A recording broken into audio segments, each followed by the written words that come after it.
let's jump on to our first question. So at what stage of growth have you started focusing on monetization? Why not before? Why not after? So maybe Tanushree can start, because she's right in the middle of these experiments. And so So it's a very interesting question, Ashish, and like you said, we are in the middle of it, and um, it, again, even right now, I can never say whether it was too early or too late, or whether it was exactly the right time to start. So basically, DoubtNut it started as addressing a huge use case, and we saw phenomenal growth by way of both the execution and the opening up of markets because of geo technology, all of that. So we saw massive growth in the early years, uh, growing from like I said, 100 to 31,000 to, let's say, 1 million in a matter of 2 years. And at that point, again, I think in our case there were macroeconomic scenarios also. COVID kind of struck, the PN3 notification came in. Both of those put together kind of indicated to us, I think because of COVID, we thought we'll accelerate our monetization experiments, because this is the time when people are actually going to start paying. And our TG is also different. And I think the other thing that I would like to say is that in the segment, not the target group segment, but edtech versus social media versus any other segment, the segment that we are in at, a lot of companies are heavily monetized. So the way the capital markets look at us is the way funding can come across, the way they look at us is also sometimes to benchmark us against what our monetization is or what our monetization potential is. And again, that mixed with the fact that COVID came in, we started our experiments at that point in time.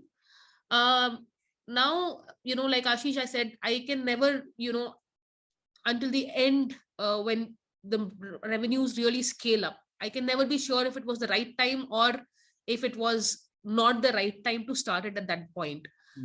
One can argue that if you did not start it, then people would not have believed that this population that you're going after can ever be monetized. Yep. The other argument against that could be, if you do not start it, if you did not start it, you could potentially focus more on distribution and growth. But a lot of people can question it to what extent, right? So it's, I think, a smart balance that you have to kind of take forward. You have to continue to focus on your product, your distribution, and see what the monetization opportunities that you have without killing the product experience, I would say. Yeah, no, I think that's really the crux here, because it's never easy to answer what's the right time to start with this, especially in a business like yours. But Muvin and Yellow Metal are, like, in a way, in that sense, are taking shape in a very they are taking shape much after DoubtNut in terms of sheer timeline. So if we pose the same question to, say, Mukund. So Mukund, because monetization in your model is built upfront. Yep. So how do you answer that? How do you respond to that question? So I think Ashish, if you ask me honestly, although monetization is an integral core part of the way the business functions, like, whenever, for example, the Muvin card is swiped at a certain point of sale terminal, or somebody uses it online, there's inherently a monetization model that kicks in, right? But I think there are other elements of monetization around the platform today that we have not enabled as yet, right? Simply because I think we are at a stage today, and I completely agree with what Tanushree said. There's no right or wrong in this. I think for us, I would almost say that deciding the right point to kick in the monetization engine in its full steam is sometimes an art more than science, right? And I think that really tends to kind of come from the fact that, first of all, we are at a point in the life cycle of the company. We're not even 2 quarters in from a full-fledged, we have just finished about 5 months since we launched. Today we've launched with one product. We have a multitude of products that will kind of unfold as we start to scale the platform. And so for us today, it's all about understanding price discoverability. It's trying to understand what are some, and as Tanushree said, experiments. We're trying to understand what are certain price points today in our target audience age group that could potentially attract customers, or could alienate customers.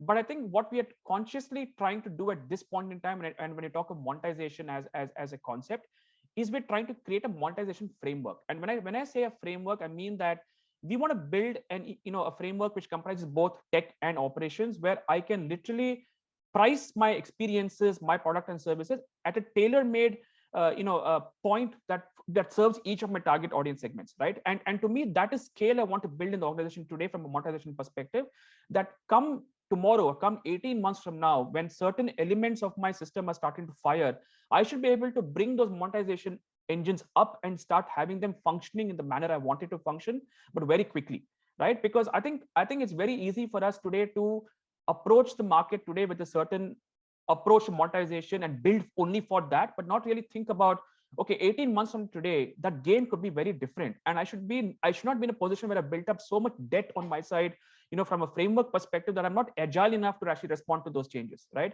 So for us today, I think our focus on monetization today is whatever is kind of running from a regulatory perspective, let it run, or from a truly operational perspective. But we are focused today on understanding what is the certain price discoverability that we have, what can be monetized, when should it be monetized, and how do we monetize it. I think those are the elements we're trying to experiment and understand, and build a framework or an engine that actually is able to work on those parameters and deliver that to our audience as we scale. So that's really our current focus. So I think we're too young today, Ashish, to really be talking of monetization at that scale, but there are elements of it we are focusing on today that kind of comes under that framework. Yeah, thanks Mukund. And Rahul, this question is like, since you are focusing on building tech and you are building an awesome tech out on the ground, and the amount of sophistication that you're planning to bring out is really mind-boggling. And on that, you also have geographical ambitions that you want to go deeper and you want to expand. So just if you imbibe what Tanushree and Mukund have said and what your own tech and geographical focus and ambitions are, how do you respond to this question?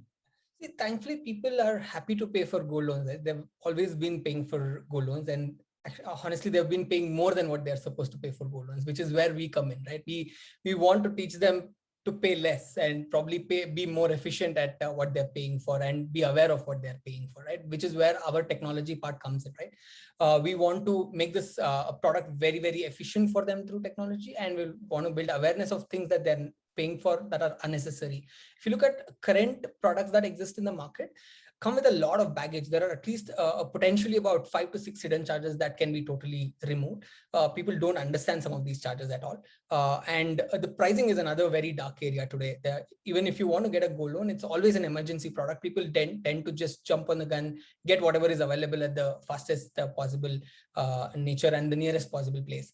So if we are able to solve for these two, potentially we are able to reach more and more people.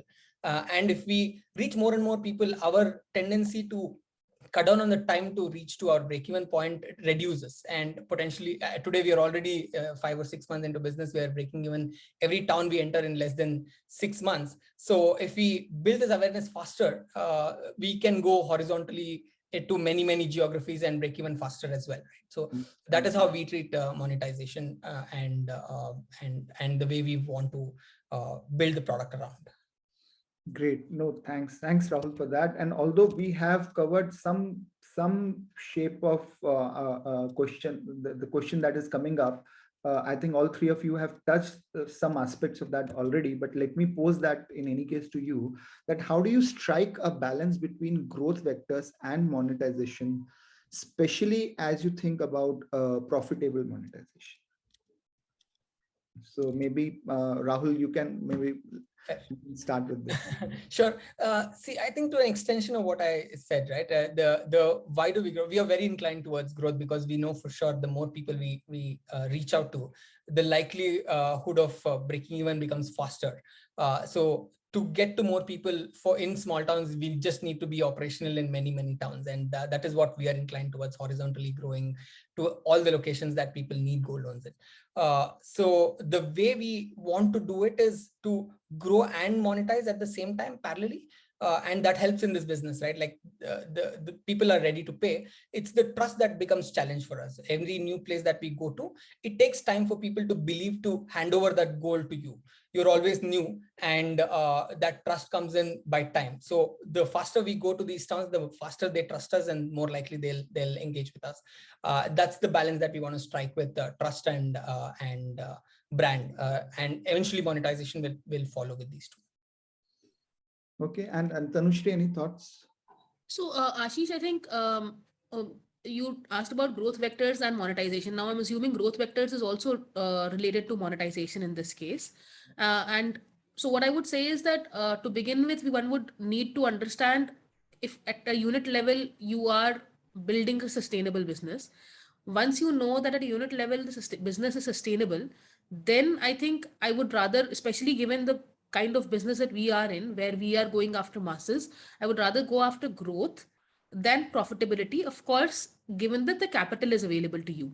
Profitability, of course, the profitability should be in sight, but at, overall, at a company level, you would want to kind of be able to capture a larger audience who is paying to you with sight of profitability versus being profitable to begin with. Again, Ashish, as you know, this is all dependent on the kind of capital that is available to you.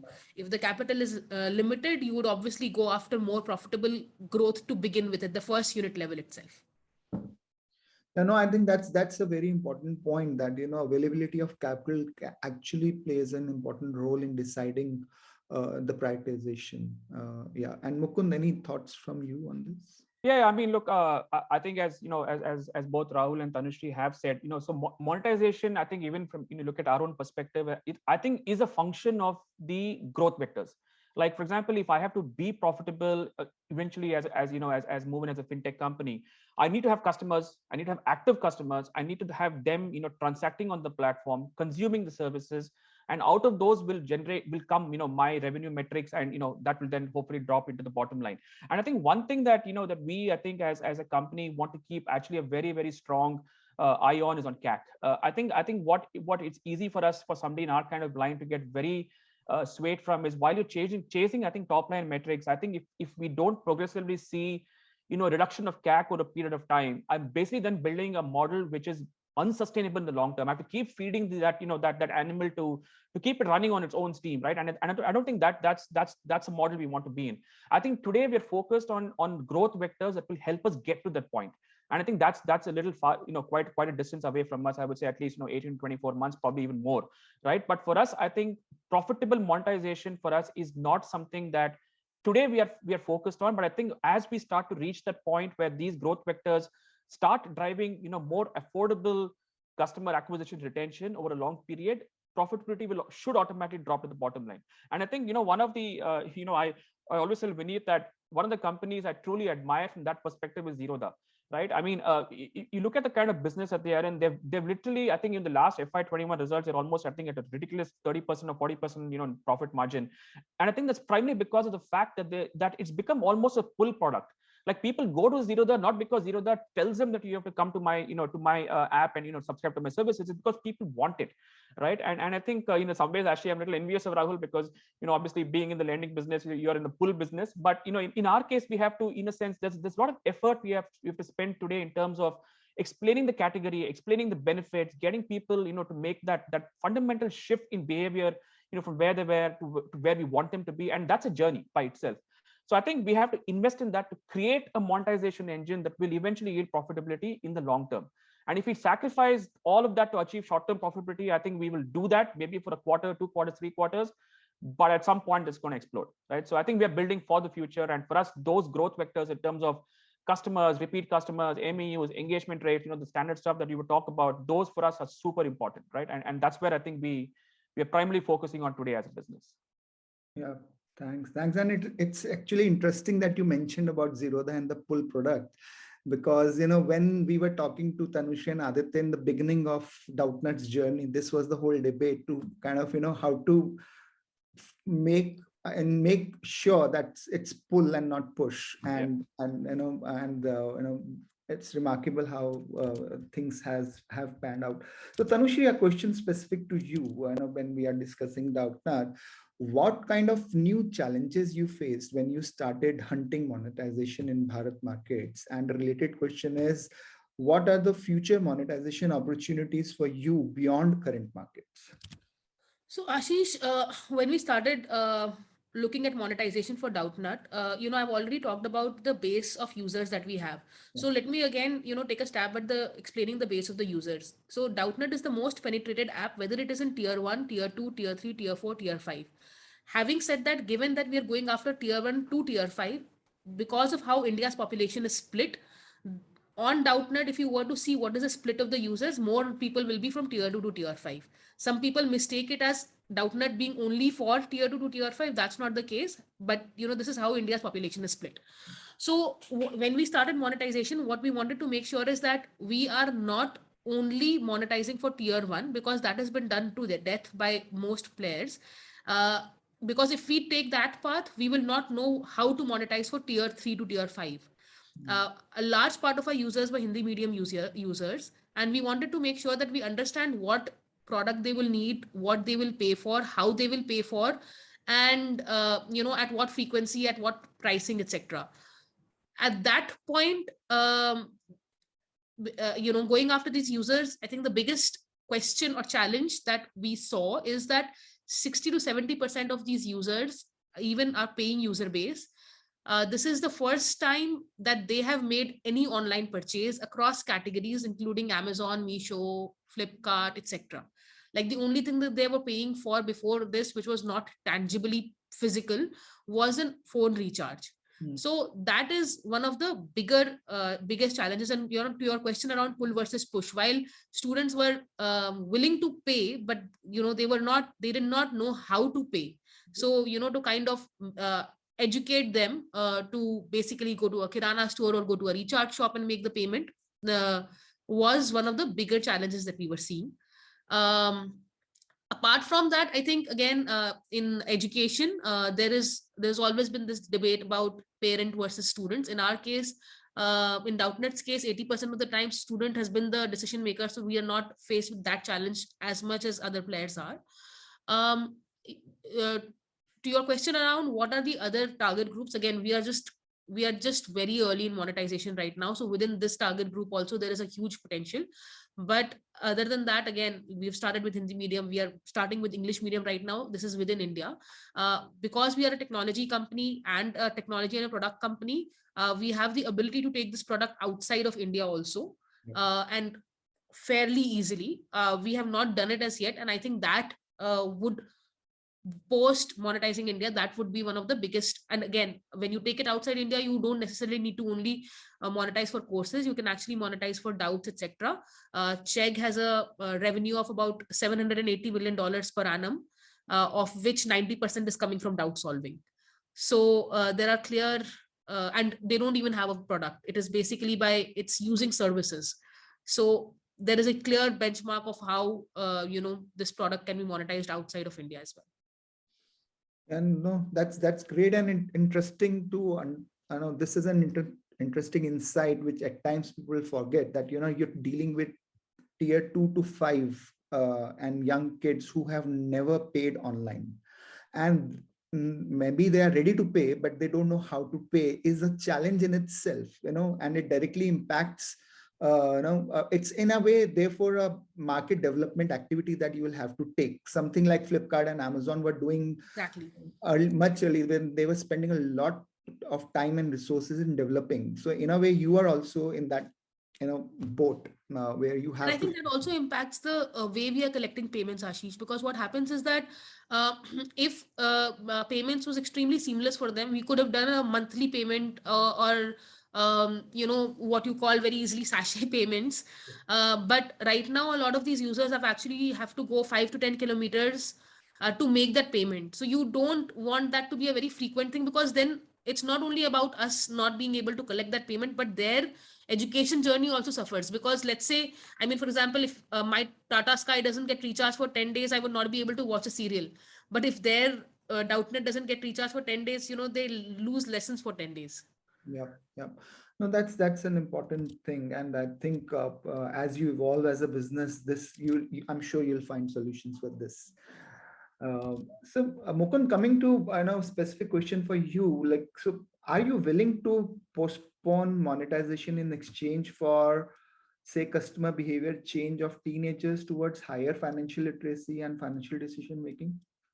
Oh yeah, absolutely. I think there's no question, Ashish, that see, as I said right in the beginning, we have set out to solve two primary agendas, and I think one agenda is obviously to enable access to financial services in a very kind of a seamless manner. But I think an integral part of that is to make it experiential as a learning platform, also for people to understand what personal finance means, how do they go about managing their money, and really make it, and really create impact, right, at an all India level. And for us to do that, it will require for us to invest and create an overall experience, right? When I say experience, it's not only about how the app looks or whatever, but it has to be, Muvin has to be an integral part of the narrative, where as they enter adulthood, that Muvin has played a part in their journey, where they've gone from a certain understanding of what money is, and when they reach adulthood they have a much wider understanding, right? And for us, we can't do that if we chase after monetization right from get-go. And I think for us to, and also for example, the space we're trying to solve for, and again, like I said, these are unique challenges we have at Muvin. Financial literacy is not something people want to learn at back of the hat. Okay, maybe today everybody's talking of crypto, everybody will make an additional attempt to understand what crypto is, because it's the most hyped up word today that exists in the the whole investment space, right? But if you ask that same person, what, for example, is copay on an insurance product, or how do you explain the terms and conditions of a loan agreement that you are signing up for, right? I'm sure they'll be like totally flummoxed. I don't think they're probably many in India will not be able to answer for that, especially young Indians, right? And I think if we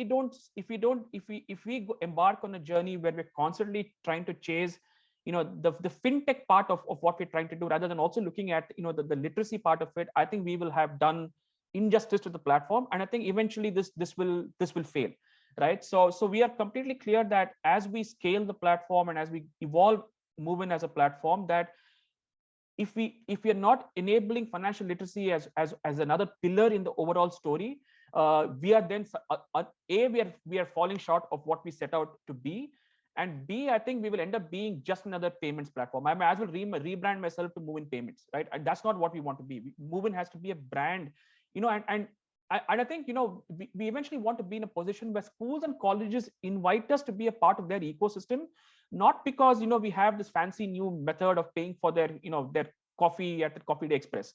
It's because we also bring to the table a certain plethora of things that the school can touch and feel, or students and parents can equally touch and feel, that will help kids to just become better people in terms of financial literacy, and prepare themselves for what's in store.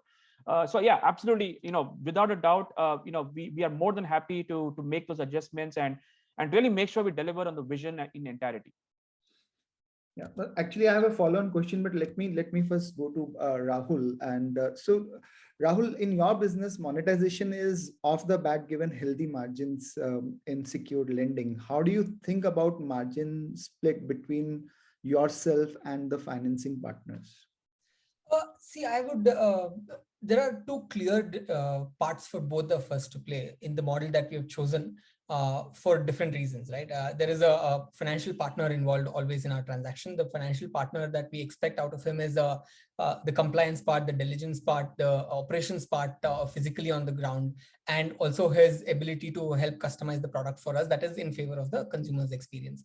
So that part is clearly the partner's own, the financial partner's own. And there is a clear part that we own up in the consumer's journey, which is everything that the consumer touches on the product, right? From testing his quality of gold, the amount of time we take to give his money, and a collection of interests in time, and telling him when to pay, when not to pay, what is he paying for, all the awareness that is needed around the product. So as clearly there is a 50-50 breakup in the amount of experience that for the consumer, the finance and the monetization part is also clearly broken even, right? Like it's 50% of what we make comes to us, and the other 50% goes to the financial partner. Okay.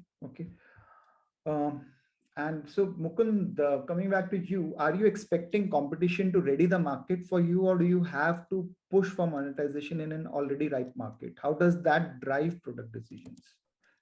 So, Ashish, I think I'm not fully sure if the market is ripe. I mean, in fact, just the other day, I was spending time with my digital marketing agency, and we were looking at certain some metrics around the penetration of the segment, and I think we are very far from from even beginning to scratch the surface. I mean, even if I take base metrics, like let's assume that my total target population today in India is about 300 million. Let's operate on an easy number, and I have to apply a lot of slicing on that number based on either income, affordability, income brackets, a middle class was a lower middle class, tier 1, tier 2, whatever, right? Even if you were to apply a whole lot of slice and dice and take out a certain segment of the population, let's say we take out significant chunk and left behind with 10 million real addressable population.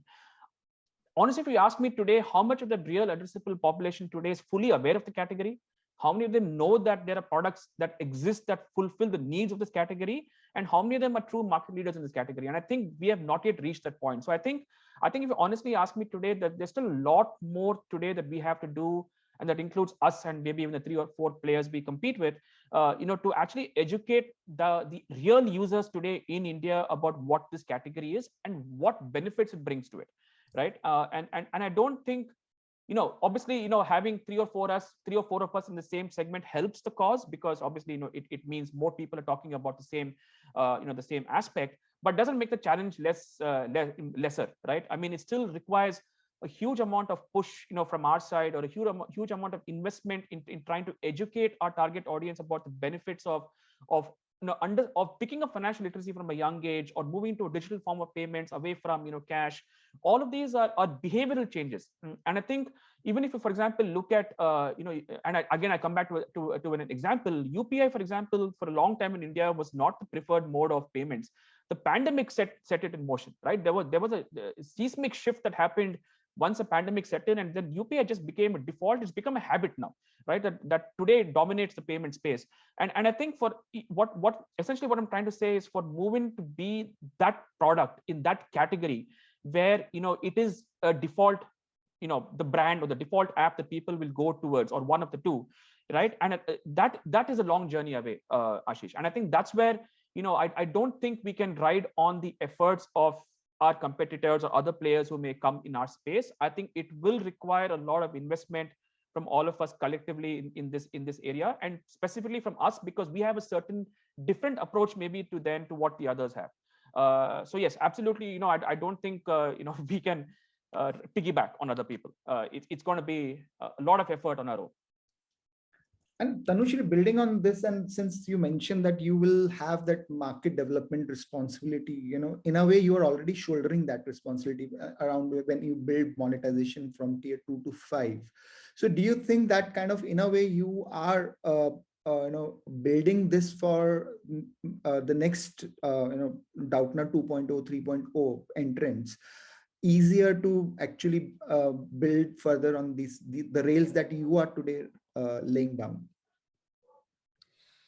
So Ashish, I mean, I think obviously if there are people who are able to enter DoubtNut 2.0, DoubtNut 3.0 entrance that you were saying, I think in our case, see, it's not about, so in our case, it is not about the fact that we will only make payments easier.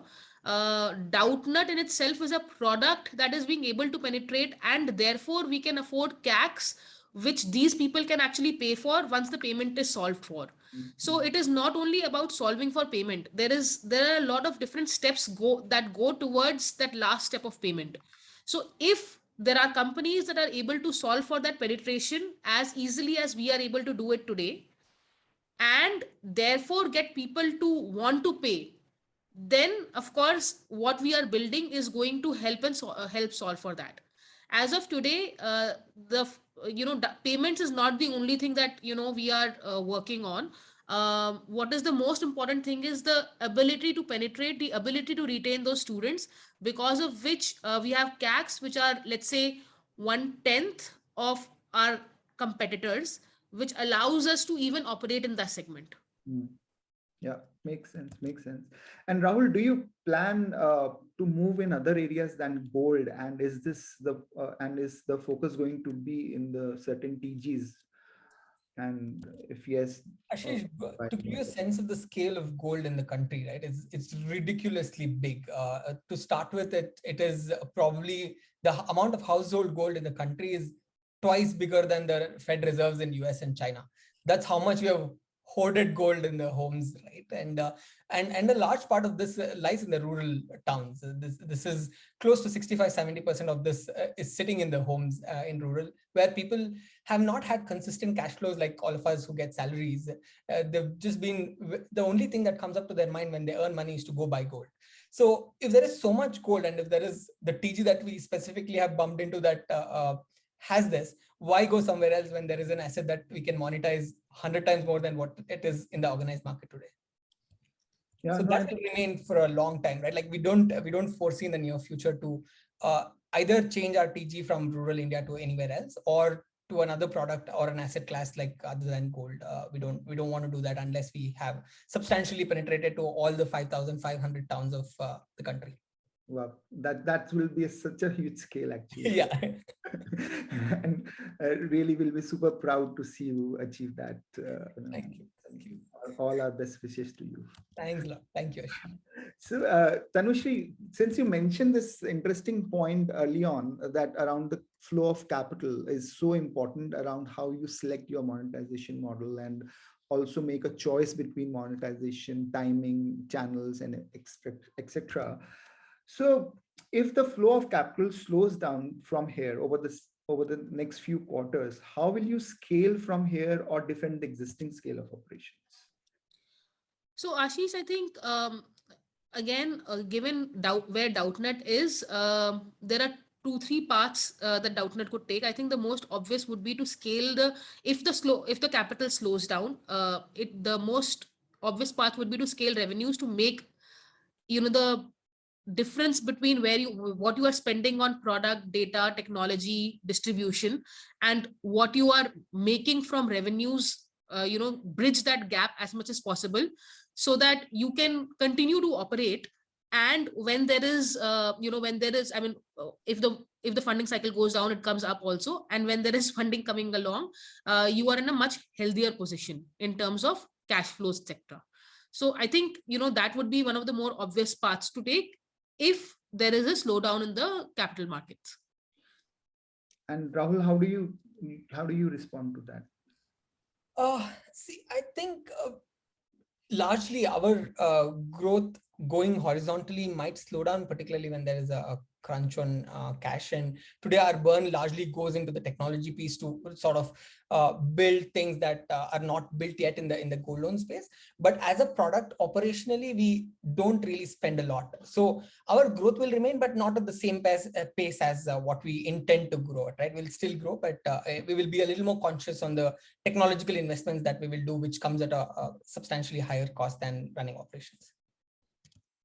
And Mukund, any thoughts? Yeah, Ashish. So I think we are among the younger companies, I think, amongst the three of us today. So look, I think for us, we have raised a certain amount of capital, which is, not exorbitantly large, but whether there was a slowdown in growth of capital or not, I think the way we use that capital fundamentally will remain unchanged. I mean, we have to be smart in our spending. I think we have to ensure that while it's easy for us to go and blow a big hole in our pockets over the next 6 months and spending a ridiculous amount of money doing potential TV ads during the IPL season, but that's not the way Vineet and me, and that's where I think it comes back to the earlier question, Ashish, about the past experiences that me and Vineet have had running companies. Is you always have to be prepared for a rainy day. And I think we have spoken to a few people here and there, and we do know that capital is available, but I think now capital is chasing smart businesses and smart founders. I think there is selective capital. Let me put it that way. So I think we have to make sure that we deliver on our metrics. Number one, obviously to people like yourselves and other investors on a cap table, and reach those certain milestones, so that at least puts us at a foundational level at a point in time where I think we have demonstrated our ability to execute on a certain vision, right? Now, but having said that, let's assume that that even in spite of meeting some of those KPIs, that generally there we don't know what's going to happen in the world tomorrow with what's happening in the Wild West. But let's assume that that things go completely south and capital does dry up significantly. So one of the first things I think we will probably have to think of, apart from marketing spend and all the other stuff, is where do we invest from a product perspective? So today we have a roadmap where I will bolt on to the Muvin platform, 4 other things in very quick succession. Now, I could just take a pause in that and saying, hey, I've built a certain playground today. Let me make that playground best there is, right? Without adding on, additional, adding a basketball court, or, just take an analogy there again. But I would rather, really make the Movement platform what it is today, really the best, the sharpest, and the most easiest to use, and just really raise a sharp focus on that, right? Instead of maybe spending our money into bolting on, new products and services. So that's probably a couple of, things that we would do on our side if, capital really became, cause of concern, or access to capital. Great. Actually, so maybe we have this one last question before we end the panel, because then we will run out of time. So, and this is related to this question. This if the a lot of things are being said about tech talent being super expensive and difficult to find, retain, etc. So, what are the challenges you are facing in hiring tech talent, and how are you responding to that? So, yeah, Tanushree, maybe we can start with you. So Ashish, we've not faced a lot of challenge in hiring tech talent, fortunately for DoubtNut. So I don't think there is a challenge as of right now, and I think it is to do with the fact that people have. We actually offer some great work in terms of really doing tech work versus only a facilitator app, which a lot of companies are, where it's primarily business and the app is a facilitator. In our case, our product is the main business, and it's very hardcore tech. So we've not faced a challenge. I anticipate there will be challenges, but right now we have not. I think what we do face is in our heads how to kind of go about appraisals, etc. And I think there one has to be supremely conscious of not, maintaining that balance of not being too conservative and not being wasteful basis what others in the markets are paying. Yeah. So that is, I think, the challenge that we face daily. But again, on hiring, we've not faced a massive challenge so far. Okay, in a way, you are responded to the challenge even before you faced it. So because you are putting the right environment for them to get attracted towards DoubtNut. And one of the other things that we have done, Ashish, from the very beginning, is that we've invested in interns, and that helps us get good people and basically retain some of the best ones. And they also experience the environment as well as the work. So it is not an outsider judging just based on the salaries and the starter kits that you get. So we're not even providing the best starter kits, honestly. Yes, I think we'll wrap up this session with Rahul because he's the product guy himself, the techie. But before that, over to Mukund and then quickly to Rahul. Yeah. So unfortunately, I've not been in the front line of that thing because Vineet handles, a lot of the tech on our side. But obviously, we work as a team, and I can sense the pain that he's going through. I'll just tell you how crazy it is in terms of tech talent hiring. Just what me and Rahul were just discussing some time back, about HSR layout in Bangalore. I got an email the other day from a recruiter, and the subject line says, "Are you giving out BMWs to hire tech talent?" And if there was, I should actually write an email back to that guy just to applaud him for the subject line he used because it got my attention, right? But look, I think it is quite difficult. I think we are in the fintech space, and fintech is hyper competitive today. We have to compete against the big boys, and everybody who's not even a pure-fledged fintech player has a fintech element to their services. Like Ola, for example, has Ola Financial Services, and they're hiring heavily as tech. So we are facing competition, from a lot of the big boys, and I think that's where it gets a bit challenging. But I think one thing we have done consciously is that we've obviously, from a work quality perspective, guys have been super happy who have been in the team, and attrition has actually been, I would say, almost close to zero ever since we started. And I think that's one thing I can confidently say, that something we're doing right, that retains our talent. And I think as Tanushree also rightly said, that we are also have a fair amount of focus on interns. I think we can keep waiting for that one day, where the market kind of has a bit more common sense and things will stabilize. I don't see that happening in the near future. I think it's only probably going to get worse over a period of time. But we have to prepare ourselves. And I think we've also been lucky to the fact that we have a very, very strong development partner who's helped us along the journey. He's been with us since day one.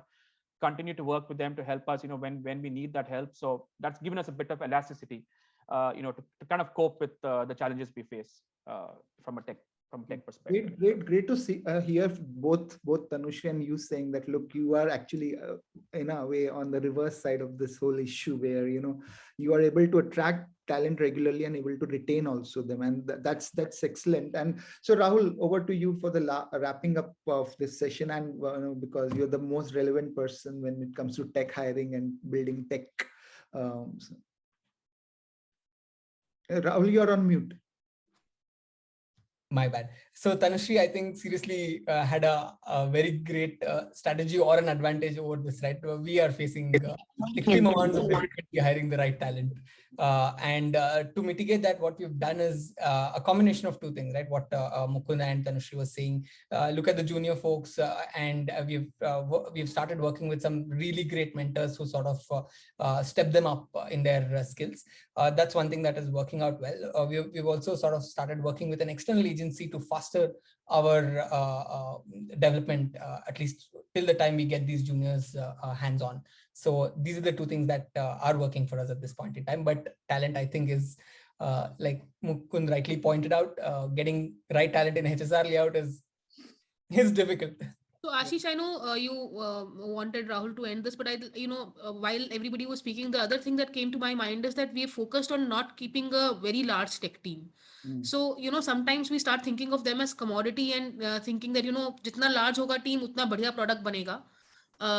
That is not, what our focus has been. We've so that it's not like, as the company is growing, you keep getting those many techies, because that actually kind of spoil, because what I have seen is that as you go for campus hiring, etc., suddenly the internal benchmarks for salaries completely get completely get changed. Yeah. So we are not focusing on a very, very large team. Like, keep the team lean and get the products out. Great. And so this kind of brings us to the end of this very, very remarkable session. Thanks a lot, Tanushree, Rahul, and Mukund, for sparing time and sharing your deep insights. And really, we think that hope our audience has gained from this. Thanks a lot. Thank you. Thanks. Thanks, Ashish. Thanks, Faiz. Thanks, Tanushree, Rahul. Thank Bye. you, Manish. Bye.